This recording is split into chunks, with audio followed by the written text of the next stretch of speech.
Welcome, CleanTitans. Today we have an incredible guest joining us, Dr. Karen Hamann. Karen is an environmental and social psychologist with a deep understanding of the human element in our journey towards a sustainable future. Karen, thank you so much for being here. Thank you for having me.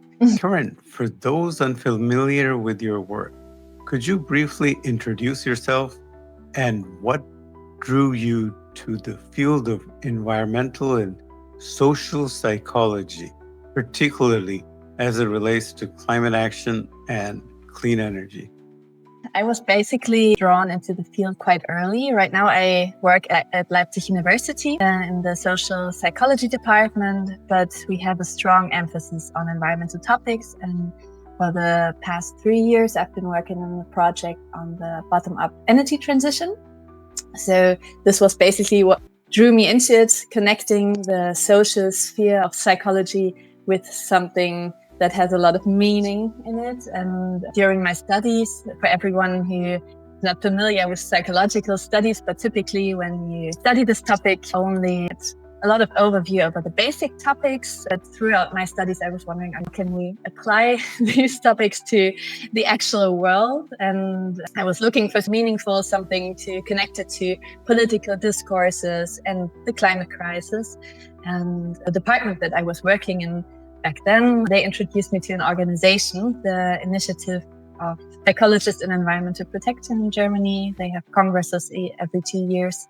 And there I got really drawn into it, meeting a lot of nice people, because at least in Germany, and I know in some other countries, it's mostly self-organized, the sphere of, at least during the studies, of environmental and social psychology. So I deal with what motivates people. And back then I was fascinated by getting to know or analyzing with some of my colleagues and friends certain environmental campaigns and thinking about how can we improve them so that people will be motivated to actually join to change their private lives, but maybe also join together in the energy transition, for example. So this was basically what has drawn me into this field, is that it's one of the most relevant things I think people can be working on these days, the energy transition, to confront climate change. It's one of the main topics, and I wanted to contribute to this as well. And I think the psychological perspective is still underrepresented. So we always think we just have to put the technology out there and then everything will go its way. But it's not. This is what we see currently. It depends on a lot of political will as well and change of people's behaviors. And this is what we psychologists look into. Yes, and it's very important. I think we have all the technology we need to solve the problem.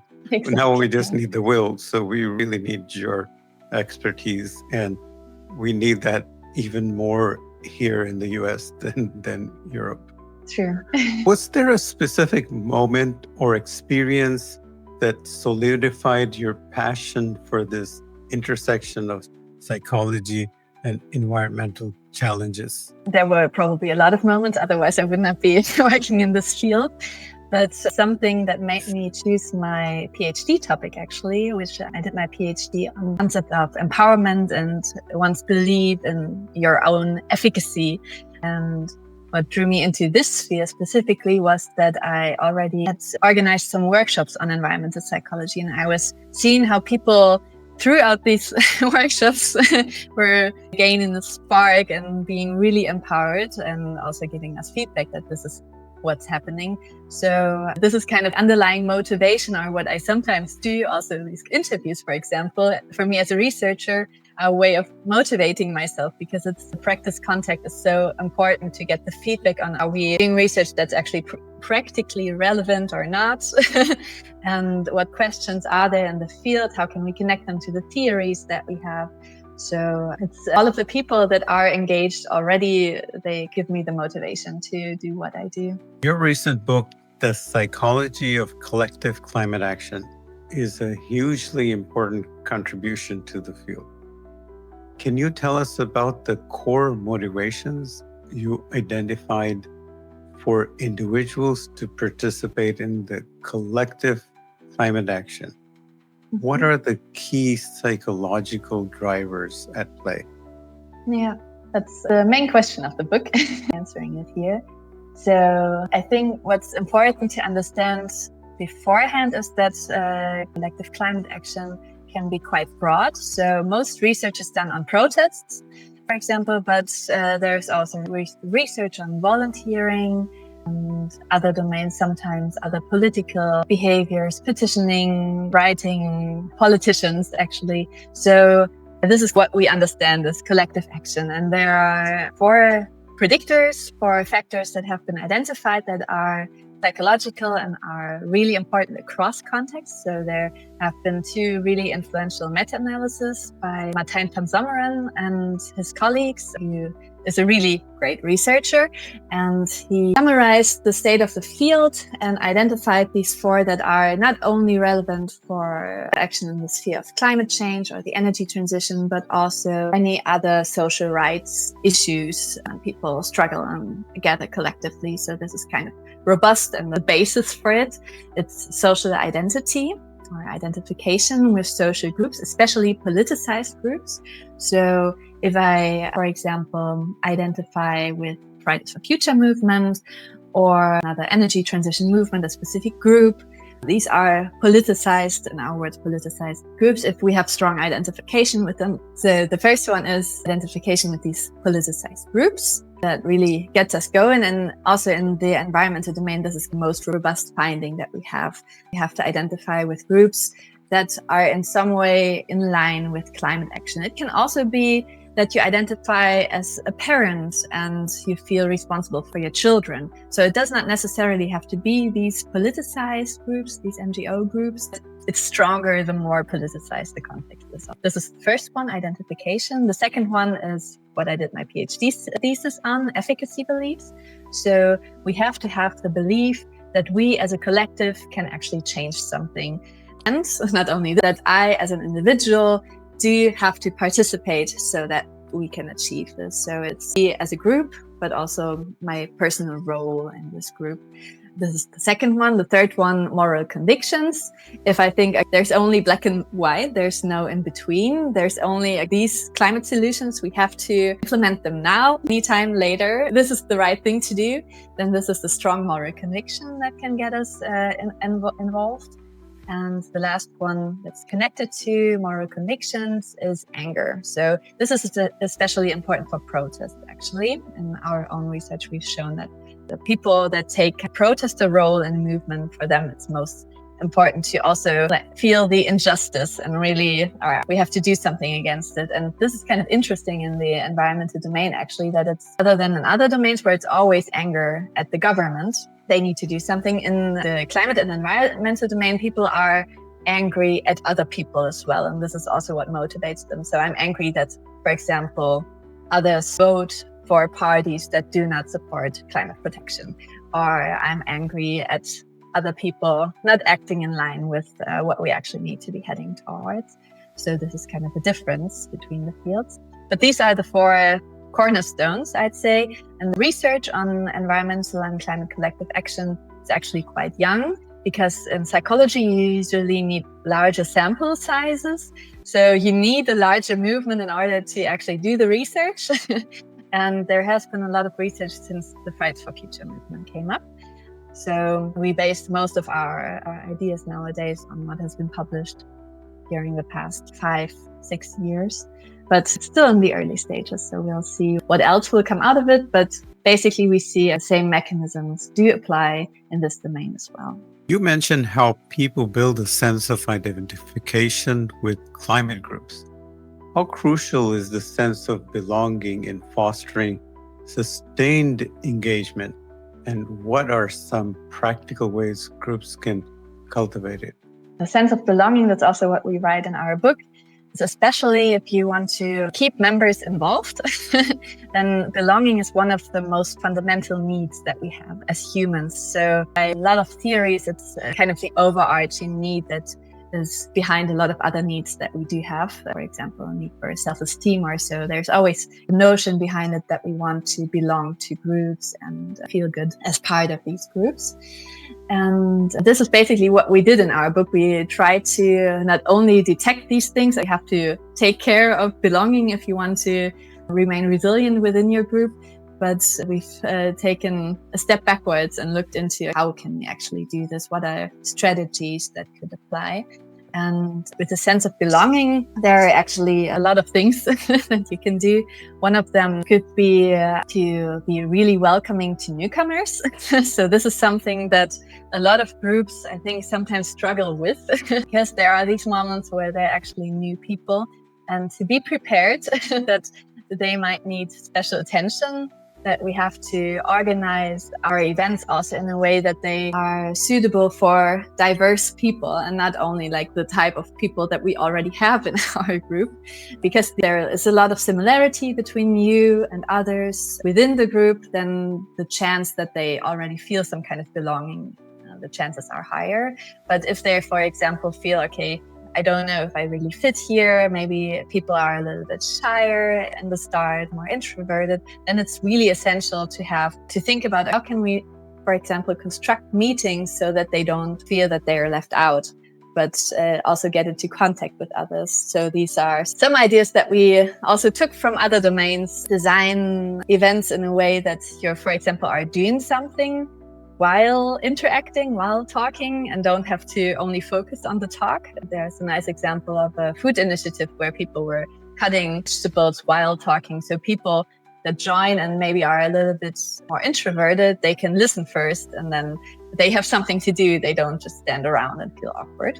So this might be one idea, but in the book we have numerous other ideas on how to do that, be respectful with others, and how can we actually have fun together? This is always something that tends to be overlooked. But I gave a workshop once it was at the University of Bayreuth. And there I had planned a 2-day workshop with a lot of input, of course, because the people are interested in these psychological topics. But throughout the workshop, I noticed there are actually a lot of people that want to get to know each other and they don't know each other yet.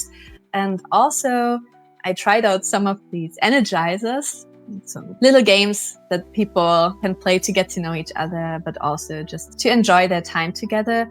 And I noticed that even though they were quite a diverse groups with older and younger people coming from different areas, they really enjoyed them. And this was what they needed at this moment. It was not more and more input, but they actually wanted to have a basis for building groups at their university and at their town. So this is something that we sometimes neglect, that if we only come together because of a goal, this is already motivating. This targets into this efficacy part. We want to reach the goal and we think we can do it. But of course, motivation is much broader. And for identification to flourish, we also need this belonging. The book also addresses how climate groups can become resilient and effective. In your research, what are some of the common pitfalls that can lead to activist burnout? And what psychological strategies can individuals and groups employ to maintain their motivation and avoid it? Burnout is a really, I think, an emerging topic and a really important topic. It's usually underestimated because people don't tend to talk about it that much. And it's also really crucial because it can have these cascading effects. So when one person in an NGO, for example, burns out, they leave with their knowledge. There's this vacuum that exists, and there's the chance that other people will have to work even more and also suffer from burnout as a consequence. So it's really important that we target this. But it's in the research on psychological research on activist burnout, not burnout in general. There's quite a lot. Activist burnout is in the early stages, and there are in the book a few qualitative studies by Xia Chen and Paul Gosky that we base our assumptions on, but also some quantitative work, some survey studies that we employed.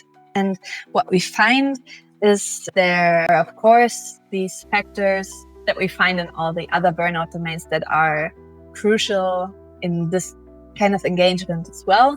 For example, just an extensive workload. If you just work a lot, the chances of burnout are higher. Or also if you have a low self-efficacy, if you think what I'm doing, it's not really making the difference. But there are also some activist-specific burnout facets, for example, the strong guilt that a lot of people carry with them there were Gorski and Chen conducted some interviews with animal rights activists, and they just felt like the whole weight of the world was weighing on their shoulders. This is what came out of the interviews. And I think that a lot of people that are fighting against climate change and are supporting the energy transition have moments where they feel like this. So this is something specific. And then there are factors that we call part of the activist burnout dilemma, term that we coined now, because they're actually good for motivating people or getting people involved.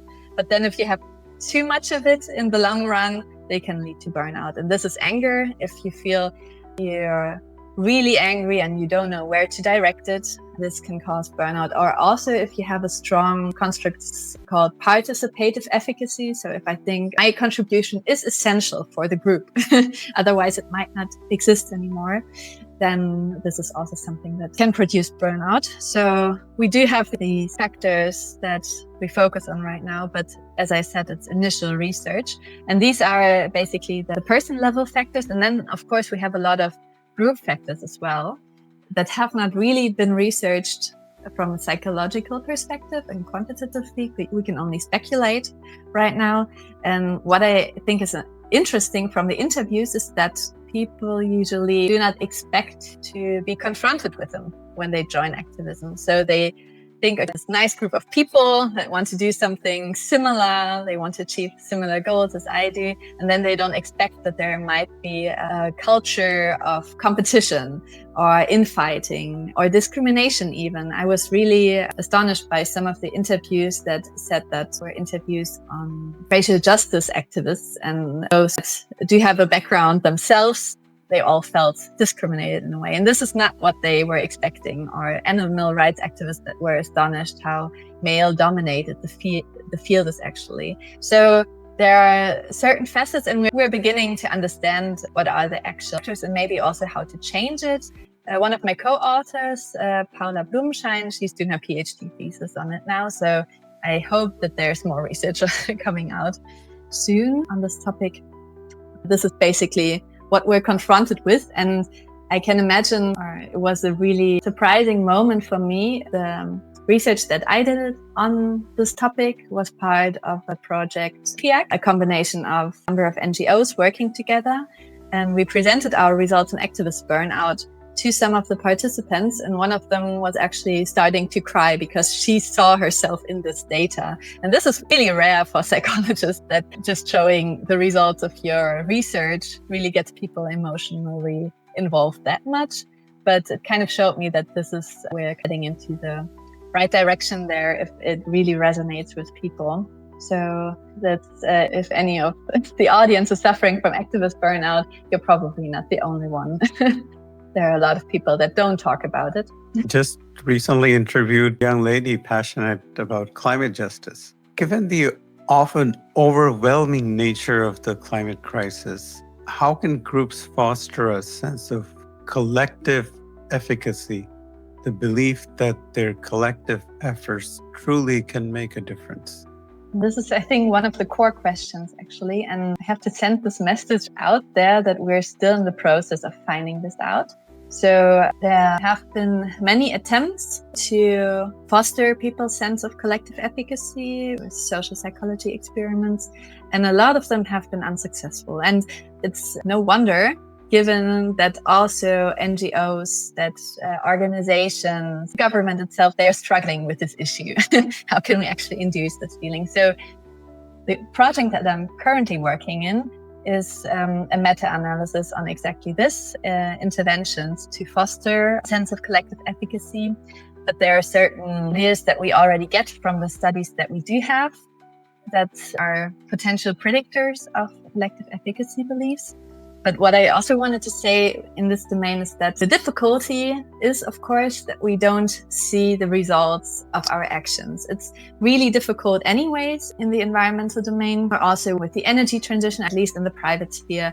We can sometimes, if we install something at our home, we can track it. That's already something that can be really a boost of efficacy beliefs, at least your personal efficacy. But with regard to social change or motivating others, the effects are really indirect, and movements can be successful, but they never know whether their protest was actually the one changing the government's behavior or whether it was something else. So we have a lot of insecurity there. That's in one way difficult, but in another way, from a psychological perspective, if you know the strategies on how to motivate yourself, there's a lot that you can do to use this and interpret things in a way that serves your own efficacy and keeps you going. Because I think this is what we actually need in these times. There's a couple of strategies with which people that actually do not feel effective or are starting to lose their efficacy beliefs can kind of regain the sense. So what is actually the things that we can do? We can think about how many people are already active. So large numbers of change. This is what can induce a sense of efficacy beliefs.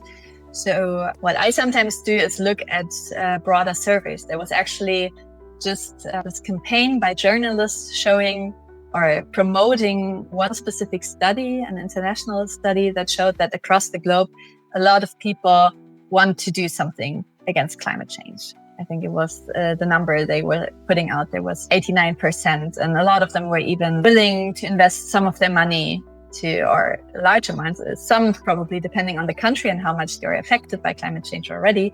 But the willingness of people to contribute to climate protection is much bigger than the impression that we get from everyday news media. So this is something that we can actually work with and that we have to show ourselves. This is maybe also another important part that psychology and our individual-based surveys have to play, just showing people that there's support out there for these ideas, a large majority support, even in countries where you wouldn't expect it because people vote differently. So this is one. And if there's a success, it's really important to attribute it in one way or another to your own actions. So with regard to, I think a good example for this is the Fridays for Future movement. When the Fridays for Future movement emerged, at least in my surroundings, there were a lot of people that felt devalued because the media was raising these questions like, have the other ones done wrong? Why is this movement only now emerging? Why didn't the climate educators before manage to do this?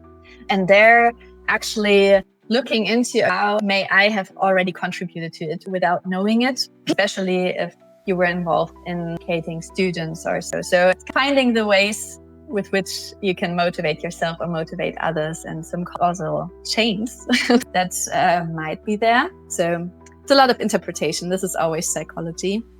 But also if you are in a group, I think this is especially important in the energy transition, actually. If you are in a group, make the skills that you have in the group transparent. So this is based on a finding that we had in a study on a coaching program with university sustainability initiatives. And there people or the students were really motivated by knowing that others in their group were experts, actually. They have to have this trust. And this is also a buffer for burnout, which is a nice side effect. So there are certain methods with which you can make these skills transparent, because we sometimes just simply don't know what skills others possess that we are working with. And this might be something. So this is only some ideas. There are much more like positive feelings, positive visions that you can follow. And in the book, we presented quite a lot, actually, because every group, if you're maybe an enterprise, maybe an NGO, small-scale NGO, large-scale NGO, your struggles are different. So not every advice will be suitable for every group, but maybe you find something in there. You touched upon anger and moral considerations. How do these emotions, both positive and negative, influence engagement in climate action? Is there a healthy way to harness these emotions for constructive change? Yeah. So as I already said, what we find is that there's this activist burnout dilemma around anger, probably. At least that's what the initial research is showing these days. So if you feel angry, it makes you go on the street. If you feel a lot of anger, it can also make you just want to stay at home because it's just too much. So something I think what is necessary is to reflect on it. How much anger do I actually want to feel? And do I have strategies on how to deal with it? For example, in one workshop that I visited, there was one participant who said, actually don't believe that protests are effective in any way. I just don't think so. I think the energy transition, the climate protection, it needs to be bottom up. We need to be the change agents side, but we won't have an influence on the government. However, she said, well, I still join protests because I do have this anger and I sometimes just want to shout it out. And I think this is a nice example of a person having found their strategy on dealing with their anger so it doesn't eat herself up from the inside. And what research is also hinting at is that if you find a group where other people share your emotions, it's also a good way of dealing with it. So if you feel a lot of anger, it's probably useful to look out for a group where other people feel the same and maybe talk to them about it or find strategies together so you don't feel left alone with them. This is something. What about public perceptions of protest? How does psychology inform our understanding of how these actions are received, and how can activists optimize their messaging to achieve their goals? Really important question as well. So I think for studying protests, it's really important to have in mind that groups usually struggle between wanting to raise awareness in a way and getting attention and finding support. And usually these two are, with a lot of actions, mutually exclusive. So if you do a really nice or if you organize a really nice protest, it's definitely non-violent, large march, you gather a lot of people, they're happy being there, joining with each other. It's maybe a nice experience for the people there and also for everyone around, maybe looking at this protest. But probably the media won't cover it a lot because it's just really too much of a feel-good event. There are not emotions aroused by reading about it, or not too many emotions. On the other hand, if you do civil disobedience, if you block a street or so, you will get a lot of attention. But on the other hand, especially if the media coverage is bad, you might lose the support of some people. So this is always also the activist dilemma. It's a trade-off that you usually have to make as a group. And there is initial evidence that something that a research group around Eric Schumann is putting out there. They're talking about constructive disruption as being especially effective, or a mixture of these both that might be able to get us both attention and support. And it's a mixture in that it's a disruption. So it really disrupts a system. The media has to report about it, for example, by blocking something, but being constructive in the same simultaneously. So showing this is the goals that we have. If government or whatever, whoever the action is targeted at, if they fulfill it, we will stop the action. Also use a location that actually fits the area that you want to target. So if there was this one protest, I think, where Extinction Rebellion blocked the subway, the London subway. And this is kind of a mixed message because you want people to take the subway instead of a car. So this is ways of thinking about how can we make it more constructive? How can we raise the perception in others that it's actually legitimate what we're doing here? So this is the struggle around protest. There's also, we've seen a period where they were, in research terms, we call them radical flanks emergent, for example, like Extinction Rebellion, or in Germany it was the Letzte Generation, Last Generation. They were sitting on the street and just blocking it and raising awareness for climate change. And with regard to that, actually, there's a lot of debate on it. From the psychological side, I must say that we don't really have any conclusions about it yet. So we don't know whether they have positive or negative effects. There are mixed findings, and this kind of hints at the fact that there could be underlying boundary conditions that we don't know yet, under which conditions they actually generate more support. Usually what we see is they don't get the support themselves. So if you're a radical flank, don't expect that you're the group that will gain a lot of support because of this. But it can happen that the goal that they want to pursue is supported more in the aftermath of their actions, or other more moderate groups. So it can have a positive effect on the moderate groups. There are other conditions under which it can have a negative effect on the moderate groups. So we unfortunately don't have the answers yet how these protests, or which protest action could lead to the best results. but it's really important to keep in mind that all of the groups within a movement are in a way connected. This is what we've seen. So if there's a radical flank, other groups have to position themselves with respect to this radical group.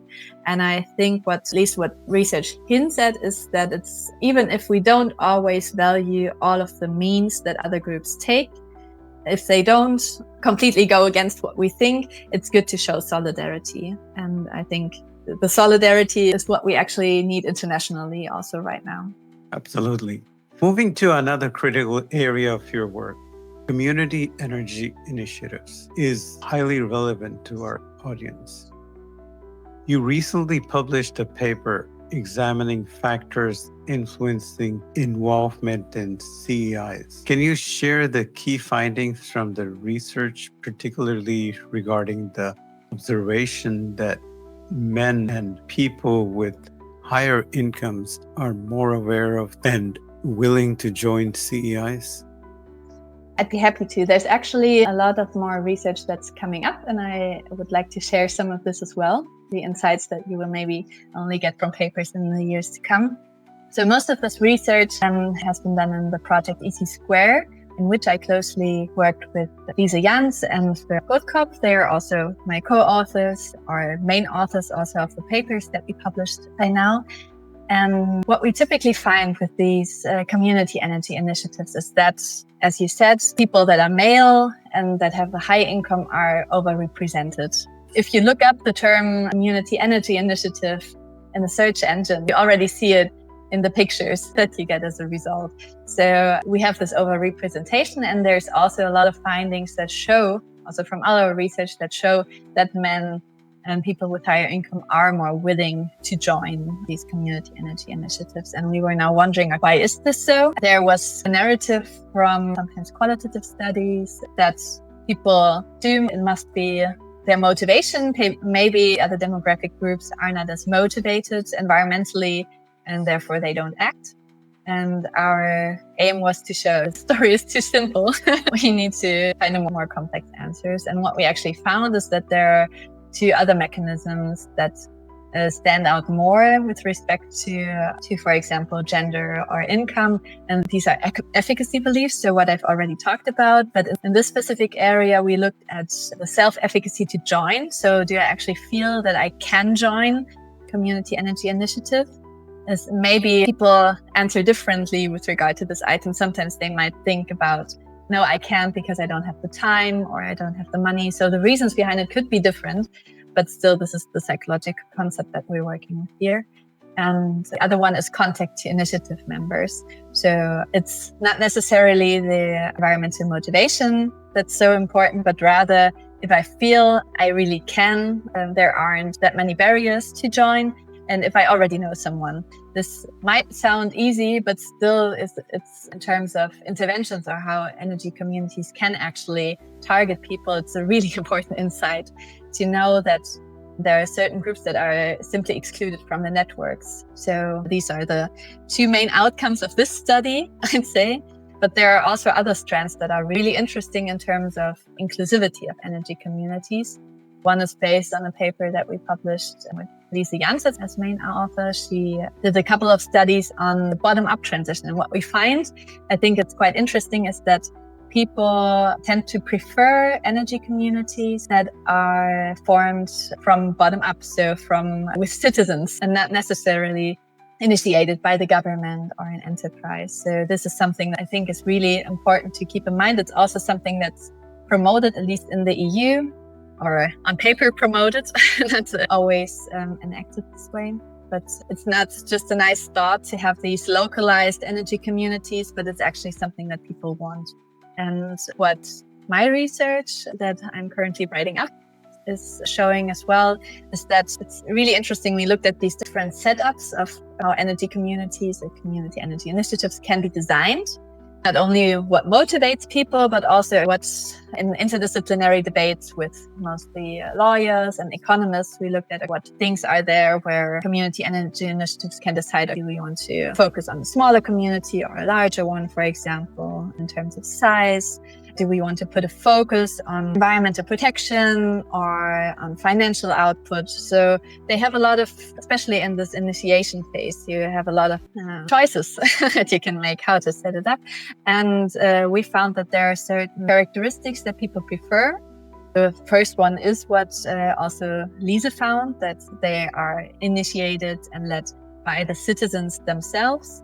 But also people prefer it if initiatives have an environmental and social focus, which I think is quite nice. So there also the inclusivity aspect becomes apparent. Also with regard to diverse members, so people preferred energy communities that had demographically diverse members as compared to less diverse members. And a lot of other setup characteristics, which some of you might find interesting, I think came out of it is also that the government has a lot of levels to actually promote not only the initiation of energy communities, but also form them in a way or guide them in a way so that people are actually willing to join, for example.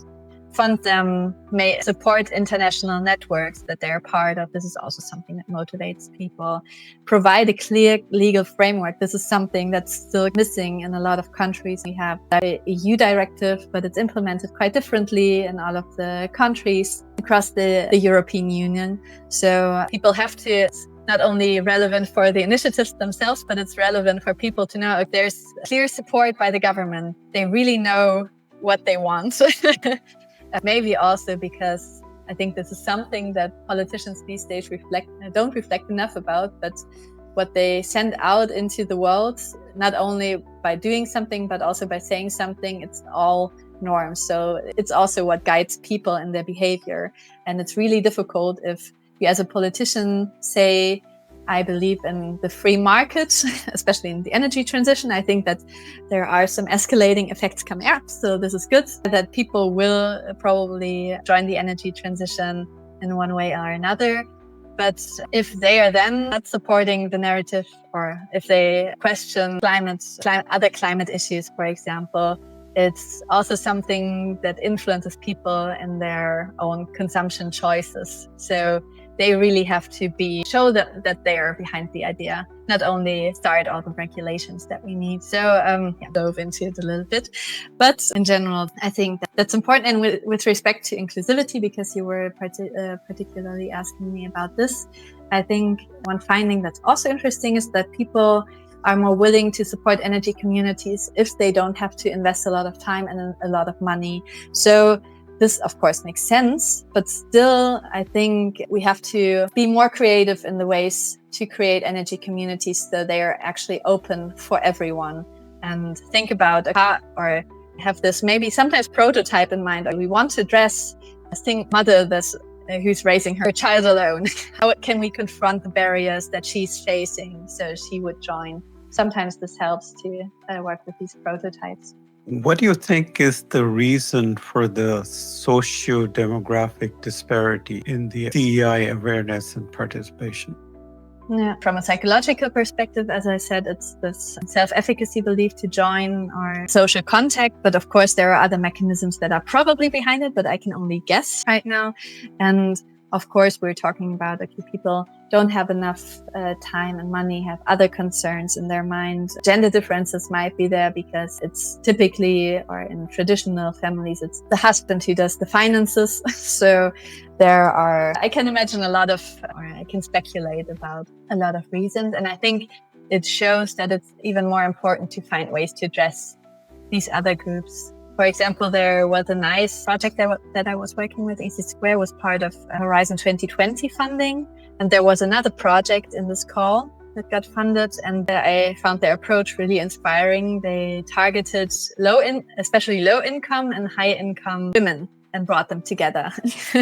So this, in terms of also intersectionality, so being women and having low income, even addresses two facets that make people maybe less willing to join because they face these barriers, and then actually work with them. But I still have to be updated about what the results of their work were. But people still have a need for social cohesion, social interaction, social coming together socially, right? Exactly. And I think that maybe I can say what we found is that women are actually the ones typically in surveys more environmentally concerned. So in terms of gender, we do have certain ways we could actually target these groups, even though it might not be too easy. So with the colleagues that I mentioned, we also conducted a couple of experiments where we tried to show different narratives of energy communities, how they portray themselves. For example, in terms of diversity, did they show on their website, if you look at their website, are there only men visible, or are there also female, maybe also from other ethnicities? Or also, does the energy community really only have a focus on energy, or do they regard the environmental topic as more of an overarching thing? And what we found is that changing these narratives did not influence people's willingness to join. So this is what psychologists, or especially social psychologists, do. We do have hypotheses about certain relations, and then we don't stop and say, oh, these relate, but we want to really causally influence them. We do this with these kind of experiments. But there is a possibility that we don't have the manipulations that you actually need to influence people. And this is actually what the stage that we are in currently. So it's in terms of causal influence, we don't have the answers yet on how to include these marginalized groups. Your paper suggests that perceived efficacy and contact with already involved members are partial explanations for participation, but not pro-environmental motivations. This is a significant insight. Can you elaborate on why pro-environmental motivation might not be the primary driver here, and what implications this has for how we promote CEIs? I can imagine that it is a driver. It might not be the primary driver. So usually what we see in other domains on the environmental protection, you have to have a certain amount of this environmental motivation to actually start. But I think the findings that we have show that this is definitely not enough. There are a lot of barriers. And the assumption that I sometimes think a lot about, that as humans typically make these assumptions. We see people acting or not acting and assume then they must have the attitude that fits our this inaction. And this is not the reality. And we know this from our own experience, but we underestimate it with regard to other people. We completely underestimate that a lot, especially in the environmental and climate domain, a lot of people do have the attitude they want to change, but they have surroundings that don't permit it. Maybe also psychologically. So even if you, for example, could take the bus, you maybe don't do it because no person that you does it. So this would be a social norm. And others would maybe even look, I know this is in Europe, it would be totally fine, but I know this can be an issue in the United States, for example, and maybe you get frowned upon when you take the bus. So aspects of our motivation, people usually tend to underestimate them, and we think, okay, on something, why don't you act accordingly? But we usually don't do this. And this is, I think, something that necessary for us, or it's to know, everyone involved in the energy transition or with regard to climate change, that there's this phenomenon of ignorance. So we underestimate how many others are actually, for example, believing in the human-made climate change. They're really, I think the setup of these studies, the tested, are really interesting because you ask the same people. The first question is, okay, do you think that climate change is human-made? And then the second question is, do you believe that climate change is human-made? So you have the same sample and see, okay, they think of others and what is the actual number? And across countries, we see that people completely underestimate how many people are supporting of climate protection or environmental protection. And I believe that this is also true for the energy transition, even though in the energy transition, we do have debate about the specific strategies. So this is a sphere where, of course, there are a lot of opinions clashing on what is the right way of renewable energies, for example. Yeah. Can we shift the narrative or the approach to the CEI is more appealing and accessible to a broader demographic beyond traditional green motivations? I think it's actually difficult to do this. As I already said, we don't have these experimental data that we would need to make clear assumptions about it. The only thing that we can say right now is that just simply changing the narrative maybe won't be enough, portraying you as differently maybe as you are as a community energy initiative. And I think it's important, as you mentioned, to not only change the narrative, but change the approach and actually ask yourself, okay, include these demographic groups. From other domains, for example, there are ideas of the locations more accessible where you meet. So this is actually quite interesting. A lot of groups don't tend to think about it, but a lot of them do meet at the university. But if you have never studied at a university, you might feel excluded and don't want to go there even for a meeting that's not a college class. So you, as a group, always meet at a cafe, but someone wants to join but doesn't want to pay for the coffee each time they are there. So there might be some barriers already included in the way that groups meet. This is something that we definitely think about. And the project that I worked in EC Square, we actually had an organization that was, the main aim was to practical with the research that we did. And one outcome of it was a card game where community energy initiatives or also local governments that want to set up an energy community have these sets of reflection questions with regard to groups and maybe get into the discussion about it. This could be an initial step because I don't have these overarching answers yet. Well, that's my next question. You emphasized that we shouldn't assume marginalized groups are simply not motivated enough, but rather face real-world barriers. What are some of these critical barriers, and what concrete steps can policymakers, community organizers, and clean energy developers take to address them and ensure more inclusive participation in the energy transition? You touched on a few of these. Yeah, Anything more you want to add? Yeah, mostly I also want to emphasize that it is at least the goal of the EU to be inclusive, and think that we need to work on these ideas now. It can be time, it can be money, contact, of course, and there might also take ideas from other domains on how to combine identities. This is something that in the book we present, that sometimes it can be a solution to get people involved if you connect your already existing identities with something, an area of the energy transition, for example. So if your kid is in a school, might be a point where you can actually become engaged and say, okay, like an energy community out of the school, maybe they have the means to produce their own energy, and then parents can gather, and you already have this identification as parents and use it to combine it with the care together for our children and for the future. So it might be an approach that's useful. And for policymakers, we definitely have these conclusions that they should definitely focus on citizen-led energy communities in their funding, for example, and on these wider networks. So make them local, but make them connected to each other. So Horizon 2020 project, as the one that I was employed in, they are really useful in this way, I guess.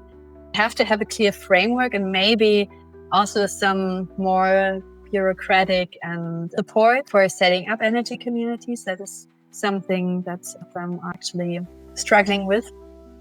And of course, if you're a policymaker, communicate that you support this transition. Yeah, one, but also in a larger sense, because you send out norms into the world, and as a policymaker makers are still really influential people in our society. So be aware of that. Are there any successful examples of CEIs that have actively worked to overcome these barriers and engage diverse community members effectively? Horizon 2020, I think there are a lot of them out there actually with their own ideas and own approaches. It's difficult to pick out just one. I mainly wanted to say that we have some countries that are already engaged in spreading energy communities, for example, Netherlands, Germany as well. So there we see the most of them. So it's really relevant to start with this legal framework and then make them flourish in a way. But just want to pick out one specific one. Yeah, and these groups need to come together in like a collective. There's so many small groups. They should really join hands and find ways to come together from time to time, right? Exactly. And for example, in our project in EC Square, there were also Global Eco-Village Network was also part of it. A lot of groups already out there that are doing this, but are not really identifying maybe as energy communities, but to the energy transition as like one of the major transitions to confront climate change. Yeah, that works. And I think from what we've seen from the research side, there are some studies now currently giving an overview of what there is. So building the basis of being connected. Maybe it motivates some energy communities that people are actually more willing to join if you're part of these larger networks and if you're connected. So it does make sense. Beyond CEIs, what are some of the most significant psychological barriers preventing wider public engagement and action in the clean energy transition? Are there common cognitive biases or human tendencies that hinder progress? Yeah, I think one of the strongest barriers that I already mentioned are social norms, actually. So social norms, psychologists distinguish injunctive norms. So this is what we think that other people behavior that they think is good or bad. So what they believe. Then there are descriptive norms. So what other people actually do. And these two norms influence us, especially descriptive norms influence us much more than we actually think. And this is also true for the energy domain. This is what I also did my bachelor thesis actually on. So it's specific to the energy domain, but it's, I think, a really nice example. We had an experimental study and had these stickers for people's mailboxes. And that said, please don't throw advertisement in here. So at a large scale, this is a means for saving paper. We found that, of course, if the sticker had a little message saying, okay, city think this is good to do it, this is an injunctive norm, this people's willingness to put it, or not their willingness, their behavior actually to put the sticker on their mailbox. But what we also found is when people, the neighbors living around them already had a lot of stickers, the more they had stickers, the more people were actually then likely to put their own sticker on there. So even though no one, if we had asked them, no one would have said, okay, it's because my neighbors already do it. This was the strongest motivator for their action. So keep this in mind. I think this is important. And to acknowledge that currently in our societies, the way infrastructure is built, but also our social setups, it's not encouraging to action usually. So we are in the stage of our world where being environmentally friendly is the difficult option. And change this to make it the more appealing option, more attractive option in the first place. This is, I think, the greatest challenge. And this is kind of also out of the hands of psychology. So we can always say we have these interventions with which we can behavior and average people change their behavior due to these interventions, but it's still a small amount. So there's a lot of people that we won't get by only trying to motivate them via psychology. Structures around us have to change. And this is also why I think that we definitely need to focus not only private action, but collective action, because collective action usually demands structural change, and we need this structural change. How can we frame the clean energy transition in a way that resonates with individuals who may not prioritize environmental concerns? Perhaps by focusing on economic benefits, health improvement, or energy independence. This is a really relevant question. Thinking about research by my colleague Daniel Slot, he's looked at motivations of people involved into these community energy initiatives. The one was pro-environmental community motivation. And he does a really clever design, I think. An interview study simply asking people, okay, what would motivate you? And there a lot of people say, okay, environmental sense makes me want to join energy initiatives, but also, of course, financial benefits. But then he looked at it statistically, and actually it's from this perspective more pro-environmental motivation and community benefits that are relevant. So I phrase this, underestimated how much they're actually motivated by just having a resilient community. And I think this is a framing that we can definitely use more, especially in the light of our findings that people do find these inclusivity, social aspects of community energy initiatives really attractive, and they motivate their willingness to join. So use this framing even more. Local initiatives are not only a way of promoting sustainability, but they make us resilient as a community. And also the money from our region just doesn't go somewhere to faraway countries extracting fossil fuels, but the money is staying within our community.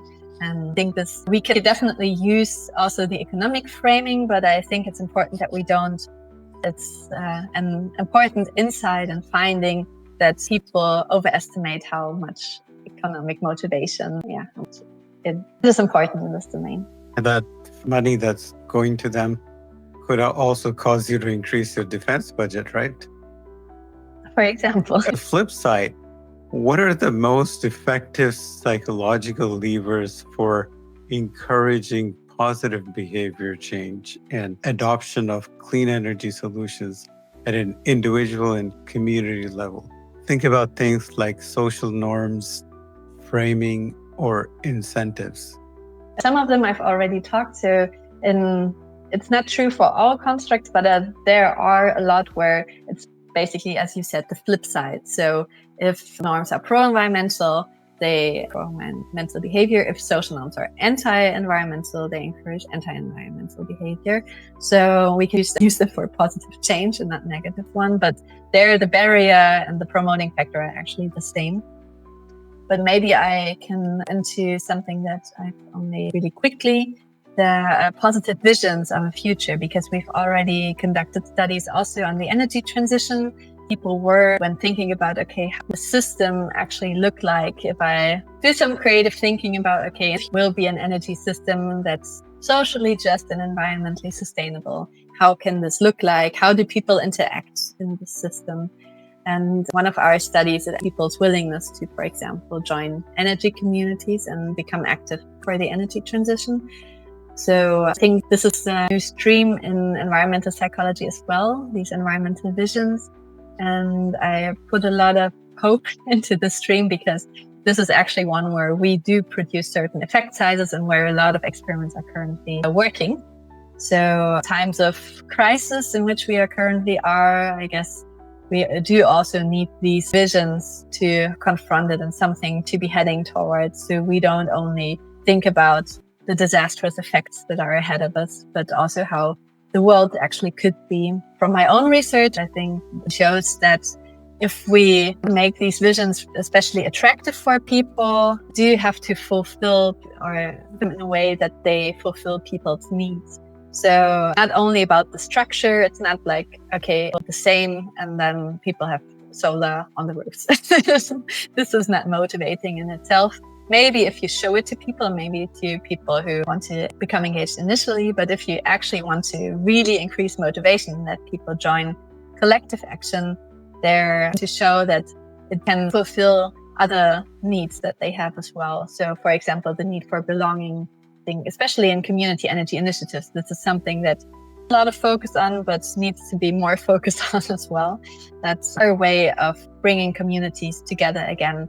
And with the climate crisis ahead of us, or already a large part of the world visible, I think we need these resilient communities. And energy communities are actually a way of not only mitigating climate change, but also adapting to it, because you strengthen the bonds within a community if there are disasters that appear. Individuals working within the clean energy transition, whether entrepreneurs, scientists, or investors, what psychological tools or perceptions can help them maintain their drive and navigate the inherent challenges and setbacks in this often demanding field? I want to mention that I'm really grateful for everyone who's involved in this way. So a lot of appreciation goes out there to you. And this is also one of the things that I think are important for groups as we are, that we do see each other and value each other. I think there are numerous ways and not everything works for everyone. So if you're interested, you can just dive into our book, which is open access. So just skim through it and see if there's something for you. But what I find personally, these things that we talk about, what I find personally is to reflect on your own motivation in terms of these core factors that motivate people. So how identified am I with certain groups, and is it still working with these groups? I maybe want to change a group, or how can I increase my identification to keep up my motivation? This can also mean doing something with someone in the group just to feel more connected to them. Also, in terms of anger, we already talked about this anger management strategies that you can apply yourself. I find it especially for efficacy beliefs, actually, because I think this is what we've seen with the Fridays for Future movement, that it's not enough to just have this initial efficacy when you start and you say, we had some positive experience, some success stories. For me, this was a successful debate during school about the energy transition, actually, that got me motivated for these topics. And this is, of course, relevant as well, but there will always be times where you don't feel that effective. I think everyone who has been engaged in environmental and climate and energy movement in the long run will have these phases, and it's necessary to have some tools to deal with it then. So specific tools to deal with your efficacy if it's lower at some point. Maybe sometimes take it as an indicator and tells you, okay, I should switch strategies. Okay, the strategy that I've been using so far, I've been maybe focusing on changing people's private behavior. This is not enough. I really want to change structures now. So this could be a thing that happens, but it could also mean to have these psychological strategies of how to deal with failure when it occurs, with others discussing it. So I think one of the most important questions is then actually, how effective do we want to feel? And we always have to have this efficacy beliefs in our work all the time, every day, or is it all right to lose it for a couple of months, but remain connected and build our motivation on, okay, I know I value this topic so much. And I've talked to some activists who said, okay, it's not important for me at all. I do this because it's my core purpose in life. It just feels right. And I think it's necessary that people find these underlying motivations as well, and not only base all of their activism on efficacy, because there will be political developments that sometimes make us feel really small. Yes. Karen, looking ahead, what do you believe are the most crucial areas where environmental and social psychology can further contribute to accelerating the clean energy transition? Where should researchers and practitioners focus their efforts? Researchers, I'd say that the inclusivity topic is really important because, as I already told you, we, at least from an experimental perspective, we don't have the findings that we need yet on how to motivate those that are marginalized in our society. So this is something, and I think they're excited that there are more and more areas of psychology actually closer to environmental psychology and wanting to deal with environmental and climate topics. And it might be a nice mixture of this, and applied psychology could produce these effects that we want to see in the world. I'm just thinking about one presentation that I saw actually 2 years ago, where there were also neighborhoods on clean energy, and they tried to do an intervention, had these letters sent to all of the households if they wanted to join, and try to design it as good as possible from a psychological perspective. So target all of the factors that we know are important to motivate people. And they actually produce really strong effect sizes. So I think it's a mixture of having these underlying basic mechanisms that we know about, but then throwing everything together and making interventions that are out there really strong. I think that is something that I see from the research perspective. From the practical perspective, I think that smart to psychologists is always a good idea. At least in Germany, we don't have real counseling yet with regard to environmental psychology, for example. And I hope that this field of work emerges, because we definitely need it. And it's also called to practitioners that this cannot, if we have a crisis that's human-made, you need psychology to understand it and also how to confront this crisis. Absolutely. Are there any emerging trends or new research areas that you're really excited about? Some, but I'm actually get excited about small initial fields, for example, like visioning, as I told you. But as a researcher, I'm more of an integrative type. So I get most excited about really good meta-analyses that show something across the whole field. And about the meta-analysis that I'm working right now on interventions that try to foster efficacy beliefs. And at best, we find out the mechanisms, which one can construct them. For example, events as an energy community, you kind of check boxes then, on how to motivate people to actually feel effective and then join the action. Or other trends that I think are really important. So it's not only basic and applied psychology that's coming closer together now, but also like psychology, social psychology. Psychology within psychology, focus on environmental protection and climate protection is increasing, and in the interdisciplinary field. So there are more and more collaborations between the disciplines. And I think this is something that we definitely need to confront these crises. And the research area that I really want to look into is the role of psychology in these transition theories, for example. So we do have a lot of economic work on transition theories and transition studies in itself, but what role do the individuals play in this? This is something that I'm really excited about and happy to discuss with people from other disciplines. What is one key takeaway or actionable piece of advice you would offer to someone looking to become more involved or effective in driving the green energy revolution from a psychological perspective? I think I'd tell you that you're really urgently needed and appreciated and one of the key motivators is the social identification. So try to maybe look for a group, or if there is none, and if you have enough energy, try to found a group. Don't be disappointed if you have to go through maybe 2 or 3 until you reach the people that are actually in line with you. It's no wonder set up differently, and it does have a lot to do also with personal match. So it's one of the messages I'd say that collective can only target these crises collectively, and this is why we should not remain in the private sphere and on our individual self. And also will be times of low efficacy, like I already said, and especially in these times, it's great if we have collectives that we think are supporting us in this. The book that we have gives you also a lot of insights on this. So where can our audience find more information about your work and your new book? Do have everything on our Wandelwerk website. So the NGO founded, it's a collective of environmental ecologists. I think we'll put it in the show notes anyways. The book that we published, The Psychology of Collective Climate Action, it's open access. So this is also something we wanted to do in terms of inclusivity. You can have a look in it. Otherwise, it's Routledge if you really want to have it in your hand. And I work at the university, so you can always look me up and contact me this way as well. That's very nice of you to make it open source. Yeah.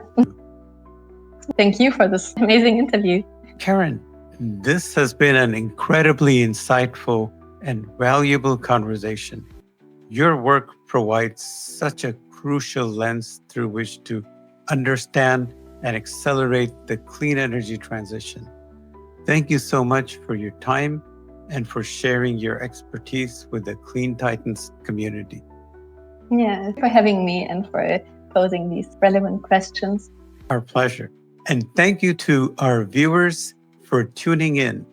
We hope this interview has empowered you with new perspectives and inspired you to become part of the change. Don't forget to like this video, subscribe to the CleanTitans channel, and hit the notification bell so you don't miss our next inspiring interview. See you next time.